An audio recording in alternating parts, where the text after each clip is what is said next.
పెద్ద డైలాగులు కొట్టిండు కదా శివధర్ రెడ్డి రాగానే డీజీపీ, మాకు పింక్ బుక్ లేదు, రెడ్ బుక్ లేదు, కాకీ బుక్. ఎక్కడ పోయింది ఇప్పుడు నీ కాకీ బుక్? కాకెత్తుకపోయిందా? కాకీ బుక్ను కాకెత్తుకపోయిందా? ఎక్కడ పోయినాయి మీ పోలీస్ యొక్క దమ్ములు, మీ పోలీస్ యొక్క తెలివితేటలు, చాతుర్యాలు ఎక్కడ పోయినాయి?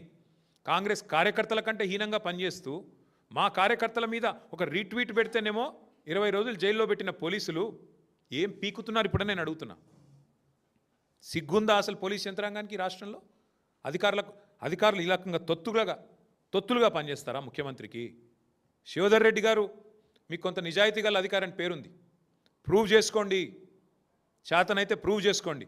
ఎస్, తుపాకీతో బెదిరించిన మాట వాస్తవం అని మంత్రి కుమార్తె చెప్తుంది.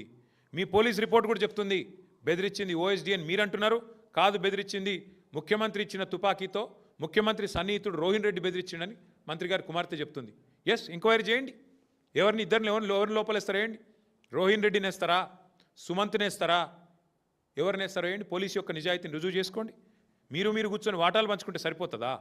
మీరు కూర్చొని సెటిల్మెంట్లు చేసుకొని ఈయనకు షాల్వా కప్పి ఆయనకు స్వీట్ తినిపించుకొని ఏదో దీపావళికి ఒకరింటికి ఒకటి పోయినట్టు ఇద్దరు కలిసి నిన్న మొన్ననేమో ఇష్టం వచ్చినట్టు తుపాకీతో బెదిరించి, మరి దీపావళి తుపాక నిజం తుపాక కూడా బయటికి రావాలి. ఎందుకంటే ఇంత దుర్మార్గంగా, ఇంత కిరాతకంగా ప్రభుత్వంలో ఉండే పెద్దలు వాటాల కోసం ఇంత దిగజారి రాజకీయాలు చేస్తూ ఇంకా ఎంత ఘోరం అండి, నాకు అర్థం కాదు అమ్మాయి మాట్లాడిన మాటలు. మంచిరేవులలో ఒక ఎండోమెంట్ ల్యాండ్ ఉంది.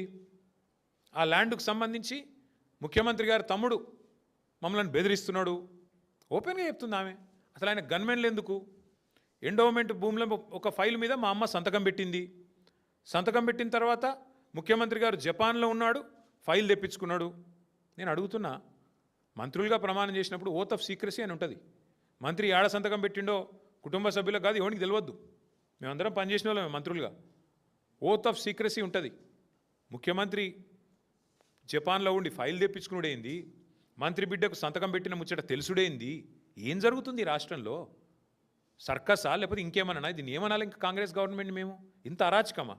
ఇంకొక మాట, ఈ జూబ్లీ హిల్స్ ఎలక్షన్స్ వదిలికి జరుగుతూనే ఉన్నాయి. వీళ్ళకి ఏమాత్రం సిగ్గులేదు. ప్రజలు ఏమనుకుంటారో అన్న సోయి కూడా లేదు. ఇక్కడ ఇట్లా రౌడీ ముక్కలు ఇక్కడనేమో తుపాకులు పట్టుకొని వీళ్ళు తిరుగుతారు. పారిశ్రామికవేత్తలకు తుపాకులు పెడతారు. ఇంకో దిక్కేమో ఊరేగింపులు తీస్తున్నారు సిగ్గు లేకుండా. రౌడీలను గుండాలను వేసుకొని ఊరేగింపులు. ఇదేనా మీరు ఏం మెసేజ్ ఇద్దామనుకుంటున్నారు దేశానికి, రాష్ట్రానికి? ఇంతమంది పెద్ద పెద్ద రౌడీ ముక్కలు వేసుకొని ఊరేగింపులు తీసి హైదరాబాద్లో ట్రాఫిక్ని స్తంభింపజేసి ఏం చేద్దాం అనుకుంటున్నారు ఈ రాష్ట్రాన్ని? కేసీఆర్ గారు ముందే చెప్పినారు, వడ్డిచ్చిన విస్తార్ లాంటి రాష్ట్రం కుక్కలు చెప్పిన విస్తార్ చేస్తారు కాంగ్రెస్ గెలిస్తే అని. ఇవాళ ప్రజలకు అర్థమవుతుందని నేను అనుకుంటా ఉన్నా. చూడండి ఏం జరుగుతున్నదో, ఎంత అరాచకం జరుగుతున్నది. ఒక ఐఏఎస్ అధికారిని ఇవాళ విధి లేని పరిస్థితుల్లో ఆయన వాలంటరీ తీసుకొని పారిపోయే పరిస్థితి తెచ్చింది కాంగ్రెస్ ప్రభుత్వం. ఒక 8-9 ఏళ్ళు సర్వీస్ ఉండంగా ఒక మంచి నిజాయితీ గల అధికారి ఆయన రిజ్వీ గారు. ఇద్దరు ముఖ్యమంత్రి అల్లుడు, మంత్రి కొడుకు, ఇద్దరు పంచాయతీల ఒక ఐఏఎస్ అధికారి బలి. ఇంత అరాచకం. ఇంకా ఘోరం. ఎంత విచిత్రం అనిపిస్తుందంటే మాకు, క్యాబినెట్ సమావేశంలోనే తిట్టుకుంటున్నారంట. పొంగులేటి శ్రీనివాసరెడ్డి అంటే ఆయన మంత్రి గారు కుమార్తె చెప్తుంది, నా మాట కాదు ఇది. పొంగులేటి శ్రీనివాసరెడ్డి మా టెండర్ల తలదూర్చిండు. ఆమె కుల్లా చెప్తున్నది, ఏం సిగ్గుపడతలేదు. మా డిపార్ట్మెంట్ టెండరు అంటే వాళ్ళ ఇంటి పంచాయతీ లెక్కనే ఉంది ఇది. మా డిపార్ట్మెంట్ టెండరు, మేము మా ఓన్కి వేసుకోమని చెప్పినాం. మంత్రి ఫోన్ చేసిండు పొంగులేటి, మీరు టెండర్ వేయొద్దన్నాడు. అయినా మా వాడు టెండర్ వేసిండు. మా ఓన్కే టెండర్ వచ్చింది. వస్తే ఆయన కోపం వచ్చింది. కోపం వస్తే టెండర్ క్యాన్సిల్ చేసిండ్రు. ఎండోమెంట్ టెండర్ని తీసుకుపోయి R&Bలో తీసుకుపోయినరు. ఇంత బాహాటంగా టెండర్లు, రిగ్గింగు, బెదిరింపులు, మంత్రులు ఒకరినొకరు బెదిరించుకోవడం, రింగు కావడం, ఇంత నికృష్టమైన వ్యవహారం ఈ దేశంలో ఎప్పుడైనా చూసినామా మనం? డైరెక్ట్గా మంత్రులు ఒకరి మీద ఒకరు ఆరోపణలు చేసుకోవడం. నేను అడుగుతా ఉన్నా, మరి పొంగులేటి శ్రీనివాసరెడ్డి ఇన్ని అరాచకాలు చేస్తుంటే, ముఖ్యమంత్రి ఇంత డైరెక్ట్గా దిగజారి పనిచేస్తుంటే ఏం చేస్తున్నారు నాకు అర్థం కాదు ఈ రాష్ట్రంలో పోలీసులు. ఈ రాష్ట్రంలో బీజేపీ వాళ్ళు ఏం బిక్తున్నారు? ఇంకొక మాట నేను అడుగుతున్నా, ఉత్తమ్ కుమార్ రెడ్డి పేరు తీసుకున్నది అమ్మాయి.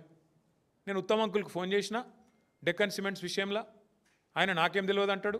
మరి ఉత్తమ్ కుమార్ రెడ్డిని ఎందుకు పిలిచి విచారించారు? ఉత్తమ్ కుమార్ రెడ్డిని పిలిచి పోలీసులు విచారించాల్సిన అవసరం లేదా? నీ నియోజకవర్గంలో డెక్కన్ సిమెంట్స్ విషయంలో అరాచకం జరుగుతుంది, అక్కడ తుపాకీ పెడతారు, ఈ రకంగా ఆరోపణలు ప్రత్యారోపణలు జరుగుతాయి, ఇదంతా ఓపెన్గా జరుగుతుంది. ఎందుకు ఉత్తమ్ కుమార్ రెడ్డిని విచారించరు? ఎందుకు రోహిన్ రెడ్డిని పోలీసు వాళ్ళు విచారించరు? ఎందుకు ఓఎస్డీ సుమంత్ను విచారించరు? ఇదేమన్నా మీ ఇంటి వ్యవహారమా, లోపల వ్యవహారమా? ఇంకోటి, ఇప్పుడు రిజ్వీ గారి గురించి కూడా నేను ఒకటి గుర్తు చేస్తా ఉన్నా మీకు. రిజ్వీ గారు గతంలో విద్యుత్ శాఖలో పనిచేసినారు ఇక్కడ ఈ ప్రభుత్వంలో, కాంగ్రెస్ ప్రభుత్వంలో.